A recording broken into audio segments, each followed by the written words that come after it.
నమస్తే, welcome to Abhinav Bharat morning edition. నేను సుమబాల, నాతో పాటు అర్జున్ ఉన్నారు.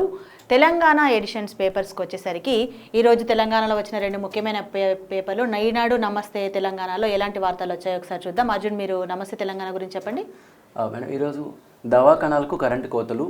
నిన్న వరంగల్ ఎంజిఎంలో, నేడు భువనగిరి దవాఖానాలో అని మనకి రెండు న్యూసెస్ అయితే చూసాం మేడం. అంటే ఉత్తర తెలంగాణలకు పెద్ద దిక్కైన వరంగల్ ఎంజిఎం దవాఖానాలో రోగుల కష్టాలు ప్రత్యక్ష నిదర్శనం అని ఈ ఫోటో చూపించారు.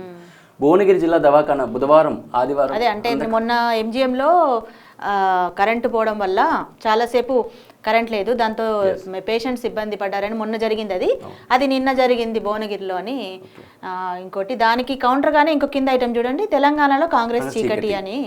ఎంజిఎంలో గంటల కొద్ది కరెంటు పోయినట్టు పట్టించుకొని దిక్కు లేదన్నట్టు బీఆర్ఎస్ వాళ్ళు కాంగ్రెస్ ప్రభుత్వం మీద దుమ్మెత్తిపోస్తున్నారు. అదే ఎందుకంటే జనరల్గా కూడా అంతకుముందు రాష్ట్ర విభజన జరగకముందు కూడా జరిగిన అదే కాంగ్రెస్ ఉంటే కరెంటు కష్టాలు కాంగ్రెస్ ఉన్నప్పుడు అనేది జరిగింది. కాబట్టి ఇప్పుడు బీఆర్ఎస్ ప్రభుత్వం ఉన్న సమయంలో దాదాపుగా చెప్పాలంటే 190% కరెంటు పోని ఎక్కడా పోలేదు, ఇట్లాంటి ఇబ్బందులు అవ్వలేదు. ఎంత వర్షాలు పడ్డా కానివ్వండి, ఎట్లాంటి సిచ్యువేషన్లో కానివ్వండి, చాలా తక్కువ, రేరు. కానీ కాంగ్రెస్ గవర్నమెంట్ ఏర్పడినప్పటి నుంచి కరెంట్ కట్లు జరుగుతున్నాయి కొన్ని చోట్లలో. కొన్ని ఇవి జరుగుతున్న వాటిని వీళ్ళు కొంత దాన్ని అడ్వాంటేజ్ తీసుకొని ఎక్కువ దాని మీద ఫోకస్ చేస్తున్నారు. అంటే ప్రతిపక్షం చేయాల్సిన పని వాళ్ళు కొంచెం చేస్తున్నట్టుగానే ఉంది. అది మార్పు కోసం మార్పు వచ్చింది అన్నట్టు 420 హామీలతో అరచేతుల వైకుంఠం చూపిస్తున్నారు అన్నట్టు బీఆర్ఎస్ కాంగ్రెస్ ని క్లియర్ గా చెప్తున్నారు మేడం. ఎమ్మెల్సీ అభ్యర్థి రాకేష్ రెడ్డి కోటివేయాలని కేటీఆర్ అంటున్నారు. దానికే కౌంటర్ అక్కడ మన జేడీ లక్ష్మీనారాయణ గారు కూడా ఆయన్ని రాకేష్ రెడ్డి గెలిపించాలని చెప్పి ప్రజలకు విజ్ఞప్తి చేశారు మేడం. సో ఆయనకి సపోర్ట్ చేసి మంచి గెలిపించాలి అన్నట్టు సపోర్ట్ చేశారు. అదే ఎందుకంటే ఇప్పుడు కాంగ్రెస్ నుంచి అభ్యర్థి వరంగల్, ఇప్పుడు ఈయనకు పోటీగా నిలబడుతున్న అభ్యర్థి తీన్మార్ మల్లన్న పట్టభద్రుల ఎన్నికలు ఇవి. తీన్మార్ మల్లన్నను పెట్టడం మీద చాలా వ్యతిరేకత ఉంది ఒకవైపు, బీఆర్ఎస్కి అని కాదు, జనరల్గా జనాల్లో కూడా ఆయన గురించి తెలిసిన వాళ్ళు కాదు. సో దానివల్ల రాకేష్ రెడ్డిని ఎన్నుకోవాలన్నట్టుగా జేడీ లక్ష్మీనారాయణ కూడా ఆయనకు సపోర్ట్ చేస్తున్నారు. మళ్ళీ వచ్చేసరికి ఆయనకి సిపిఎం మద్దతు కూడా ఉంది తీన్మార్ మల్లన్నకి. ఆ క్రమంలో జరిగింది. ఇంకొకటి చూడండి, 1000 కోట్ల స్కామ్లు ఉత్తమ్ పాత్ర. ఇది సో నా వద్ద ఆధారాలు ఉన్నాయని చెప్పి బహిరంగ చర్చకు సిద్ధం అంటూ బీజేపీ నేత మహేశ్వర్ రెడ్డి గారు స్టేట్మెంట్ ఇచ్చారు. అంటే యూ స్కామ్ అని ఇప్పుడు బాగా తెలంగాణలో వైరల్ అవుతున్న స్కామ్ అది. దాని గురించి సంబంధించి అంటే పార్టీకి ఇచ్చారు కొంత 1000 కోట్లు డబ్బులు పంపించారు, ఎక్కడి నుంచి వచ్చే స్కామ్ వల్లనే అనేది. టోల్ బాధుడు అంటూ జాతీయ రహదారిపై మళ్ళీ 5% జూన్ 1 నుంచి పెంచారు, ఇబ్బంది కలిగించే అన్నట్టుగా చేస్తున్నారు. ఇక ఇది జరుగుతుంది చూడండి, చాలా సన్నాలంటే ఏవి, ఏ రకం వడ్లకు బోనస్. ఇది తెలంగాణలో ఇప్పుడు ఎక్కువ జరుగుతుంది. ఏంటంటే వడ్లకి బోనస్ ఇచ్చే దగ్గర ఇష్యూ జరుగుతుంది, గత కొద్ది రోజులుగా జరుగుతుంది. అయితే ఇక్కడ వీళ్ళు లేవనెత్తిన పాయింట్ బాగుంది చూడండి. సన్న రకాలపై స్పష్టత కలుగుతూ జాబితా విడుదల చేయని ప్రభుత్వ ప్రైవేట్ రకాలతో జిల్లాకో వెరైటీ, మార్కెట్లో 100 రకాల సన్నాలు, ఏ రకం సాగు చేయాలో తెలియక అయోమయంలో అన్నదాతలు. జాబితాలో లేకుంటే బోనస్ సున్నా, అన్ని రకాలకి ఇస్తే జాబితాతో పనేంటి. అంటే ఇప్పుడు జాబితాలో కొన్ని చేర్చారు అంటే ఆ రకం వడ్లే పండించాలని కదా. సో ఆ జాబితాలో లేకుంటే ఇవ్వరు బోనస్. ఇప్పుడు క్వింటాల్కు 50-500 ఇస్తాన్న బోనస్ ఇవ్వరు. ఇవ్వనప్పుడు మరి ఏ రకము సన్నాలు చేయాలి, ఏ రకం అనేది వాళ్ళకి తెలియదు కదా. మార్కెట్లో 100 రకాలు ఉన్నాయని దాన్ని కరెక్ట్గా పాయింట్ మీద వాళ్ళు అది చేశారు. ఇప్పుడు మళ్ళీ మనం ఒకసారి ఈనాడుకి వచ్చి చూసినట్లయితే ఈనాడులో మెయిన్ ఐటమ్గా కాళేశ్వరంకి సంబంధించి చేశారు. కాళేశ్వరం ఇంజనీర్లపై తర్జన భర్జన, మొదటి నుంచి ఉన్న టీంను మార్చాలని సీఎం రేవంత్ ఆదేశం, ఇప్పటికీ శ్రీకారం చుట్టని నీటిపారుదల శాఖ. అంటే మేడిగడ్డ బ్యారేజు మీద ఇష్యూ, ఇప్పుడు ఎలక్షన్స్కి ముందే మేడిగడ్డ లక్ష్మీ బ్యారేజ్ ఒక కుంగుబాటు జరిగింది. దాని తర్వాత పరిశీలిస్తే కాంగ్రెస్ అధికారంలోకి వచ్చినాక చూసిన ఆయన కూడా 4-5 పిల్లర్లు, కనీసం 3 పిల్లర్ల వరకు పగుళ్ళు ఉంది. కాకపోతే దాన్ని కౌంటర్ చేస్తున్నారు బీఆర్ఎస్ వాళ్ళు. అయితే దానికి సంబంధించి ఇంజనీర్లపై చర్యలు తీసుకోవాలని చెప్పేసి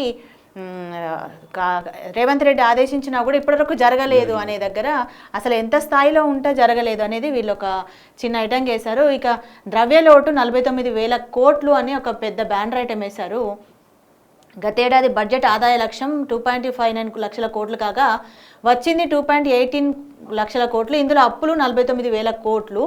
లక్ష్యం కంటే 29% అదనంగా రుణాల సేకరణ అని చెప్పేసి వేస్తూ, గత ప్రభుత్వము హయాంలో ఉన్నప్పుడు కొంత చేసింది, ఆ తర్వాత ఈ ప్రభుత్వం వచ్చిన తర్వాత ఆర్థిక సంవత్సరము మార్చి వరకు జరిగినవి అవన్నీ కలిపి తగ్గిన జిఎస్టీ ఆదాయం అని చెప్పేసి ఒక అది వేశారు.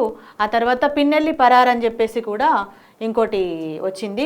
అంటే ఆల్రెడీ మనము ఏపీ బులెటిన్లో చూసాం కదా, పిన్నెల్లి పరారు, హైదరాబాద్ సమీపంలో రుద్రాల వద్ద కారు గుర్తించారు. ఏపీ పోలీసుల అదుపులో గన్మ్యాన్ డ్రైవరు, సినీ పక్కిలో తప్పించుకున్న ఎమ్మెల్యే అని చెప్పేసి ఒక ఐటెం వేశారు. ఇక తెలుగు రాష్ట్రాల అభివృద్ధికి ఏపీ ప్రభుత్వంతో కలిసి కృషి చేస్తా అని సీఎం రేవంత్ రెడ్డి చెప్పింది ఇక్కడ వేశారు. అంటే నిన్న తిరుపతి పర్యటనకు వెళ్ళారు కదా, అక్కడ మాట్లాడుతూ ఆయన అన్నారు. ప్లస్ అక్కడ ఒక తెలంగాణకు సంబంధించి ఒక భవనం కూడా నిర్మిస్తాము, దాన్ని కూడా ఒకటి మాట ఇచ్చారు ఆయన.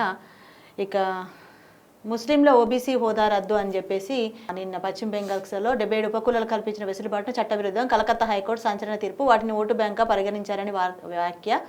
అయితే దీనికి మమతా కౌంటర్ వేశారు అని చెప్పేసి మనం మాట్లాడుకున్నాం. గ్రామీణంలో ఒకలా, పట్టణాల్లో మరోలా అని ఇంకొక వార్త వచ్చిందండి ఇందులో. అంటే భూముల మార్కెట్కి సంబంధించి భూముల విలువ అంటే ఎక్కడ మీకు డిమాండ్ ఎక్కువ ఉంటుందో దాన్ని బట్టి భూముల విలువ మారుతుంటుంది కదా. గ్రామీణ ప్రాంతాల్లో ఒకలాగా ఉంది, ఇప్పుడు దాంట్లో మారుస్తున్నారు.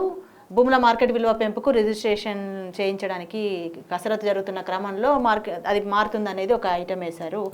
ఇంటర్ విద్యార్థులతో ఈసారి చెలగాటమని, ఇప్పటికీ 3వ వంతు కళాశాలలకు అనుబంధ గుర్తింపు జారీ, వాణిజ్య గృహ సముదాయాల 427 ప్రైవేట్ జూనియర్ కళాశాలలు గత 4 ఏళ్లుగా వాటికి అగ్నిమాపక శాఖ ఎన్ఓసీ నుంచి మినహాయింపు, ఈ ఏడాది పరిస్థితి తెలిసిన సర్కారు అని చెప్పి ఒక ఐటెం వేశారు. అంటే ఇది తెలంగాణ ప్రభుత్వానికి సంబంధించి ఇంటర్ బోర్డు చెప్పేది ఒకటి, చేసేది మరొకటిలో ఉంది. ఇంటర్ బోర్డు మీద ఎప్పుడు ఇష్యూస్ ఏదో ఒకటి ఉంటూనే ఉంటాయి, అందులో భాగంగానే ఇది కూడా చెప్పారు. ఇంకేమైనా వార్తలు మిగిలిపోయాయి అందులో ఒకసారి చూడండి.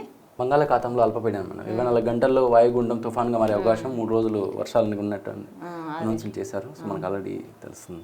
దానికి మించి ఇంకోటి చూడండి, మలేరియాకు కొత్త వ్యాక్సిన్ అని చెప్పేసి జేఎన్యూ శాస్త్రవేత్త చేశారని చెప్పేసి.